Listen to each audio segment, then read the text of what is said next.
There is so much content on the internet that attempts to make heads or tails of people with personality disorders. Why do they act the way they do? Why is it so hard to get along with them? And why does it often feel like we're dealing with two completely different people? Well, today I would like to share with you a perspective that has really helped me make complete sense of all 10 personality disorders that are recognized by the DSM.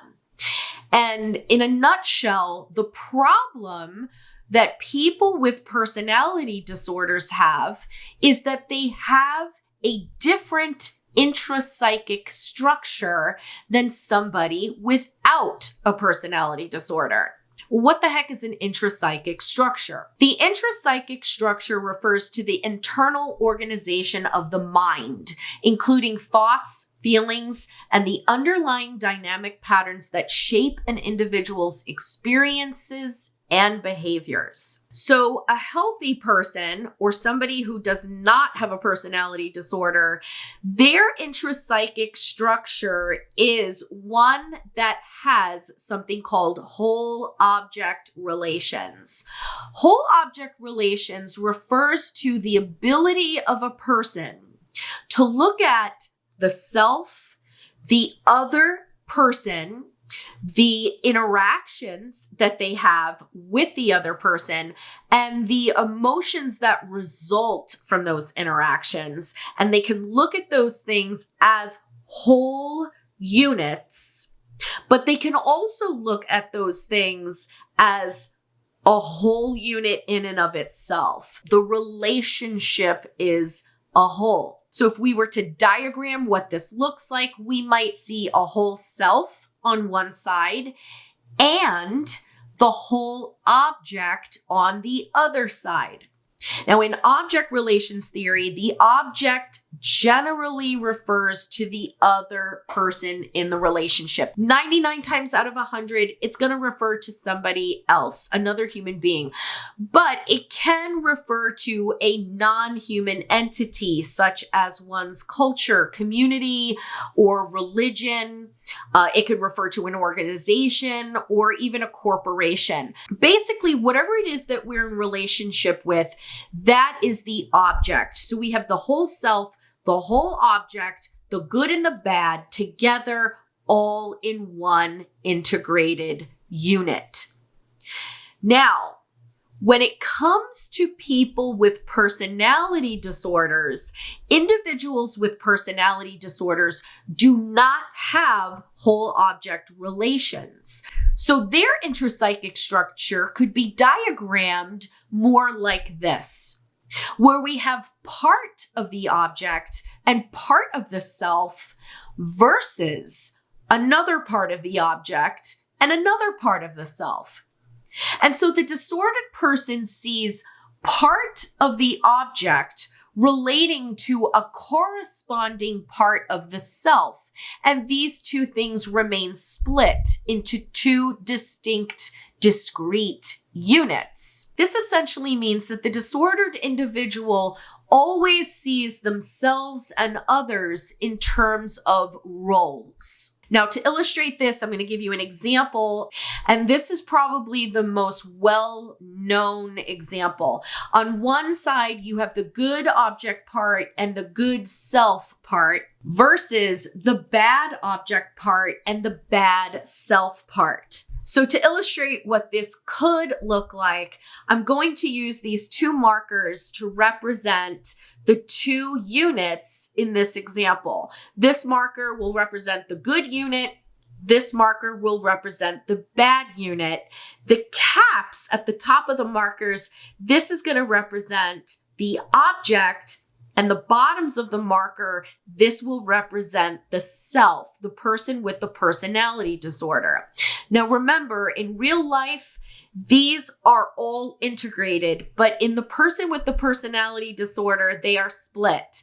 And the person with the personality disorder cannot integrate these two things. They can only see the good part of the object corresponding to the good part of the self, the bad part of the object corresponding to the bad part of the self.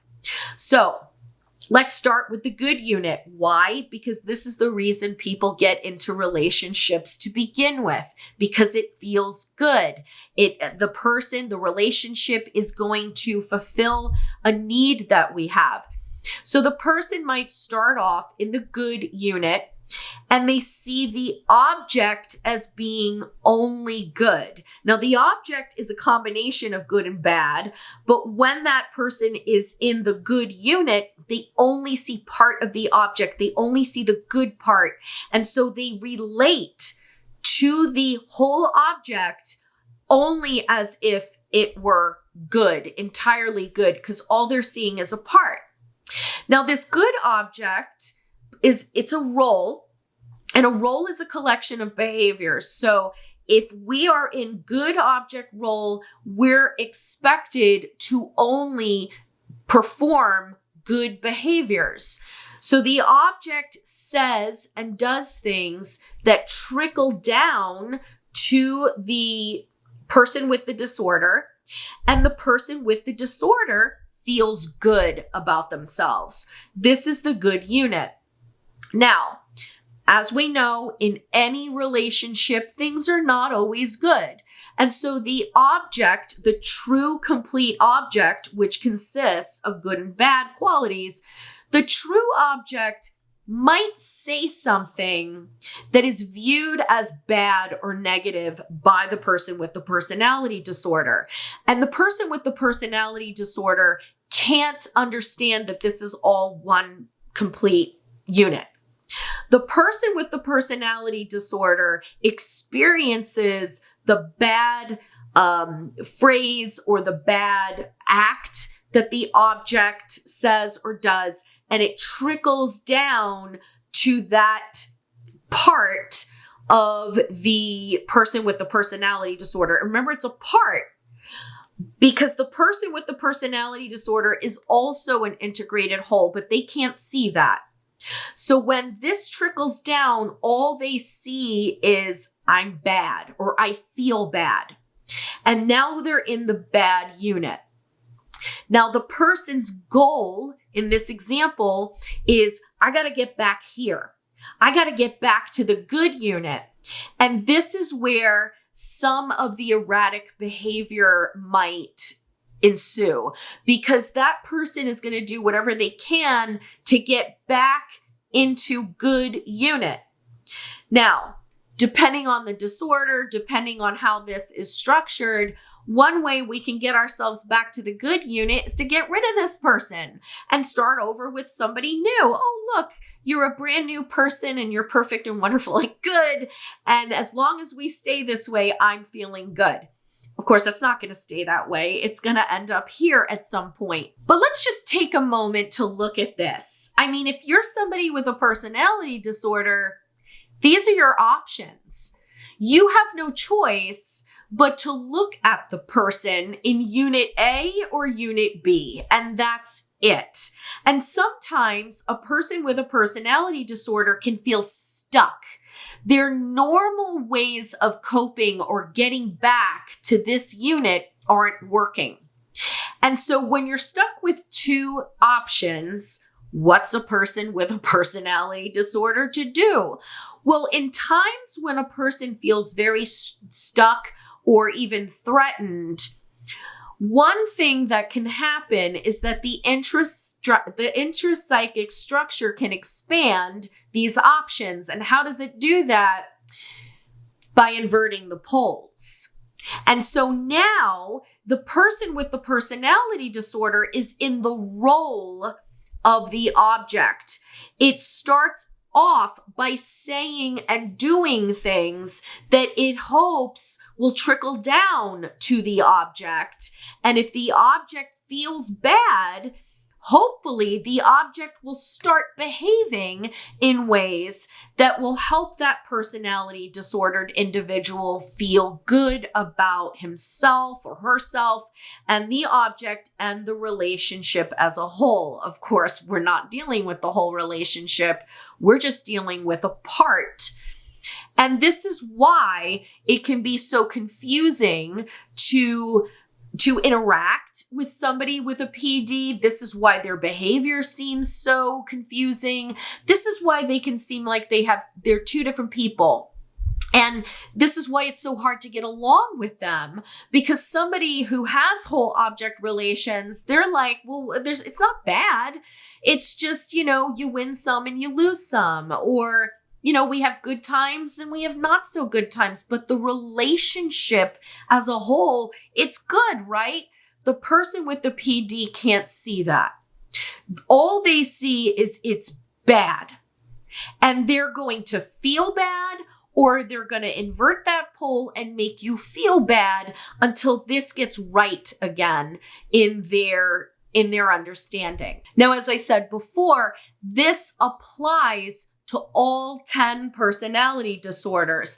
I'm not talking about this specific example. This specific example doesn't apply to all 10, but what all 10 personality disorders have in common is that they have an intrapsychic structure that lacks whole object relations.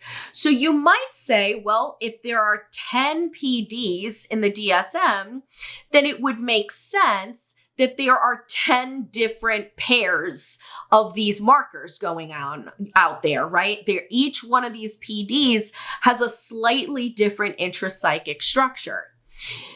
Well, it might surprise you that there are actually only 3 types of intrapsychic structures. And these 3 basic intrapsychic structures were discovered by Dr. James F. Masterson, a psychiatrist who devoted his entire life's work to studying and understanding people with personality disorders.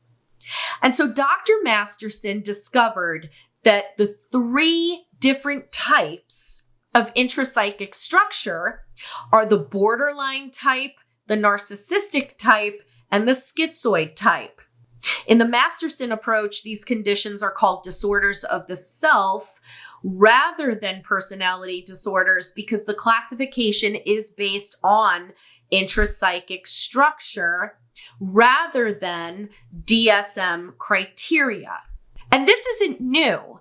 This has actually been around for several decades, but it's new to me. And now that I understand this, I have to say, I find this fascinating and incredibly helpful because all we're looking at are 3 basic structures. Now, you might be looking at this and saying, well, I see that these 3 intrapsychic structures correspond to 3 actual personality disorders. So what happened to the other personality disorders in the DSM? Well, in the Masterson system, we are primarily going to focus on which structure the person has. And there's only 3.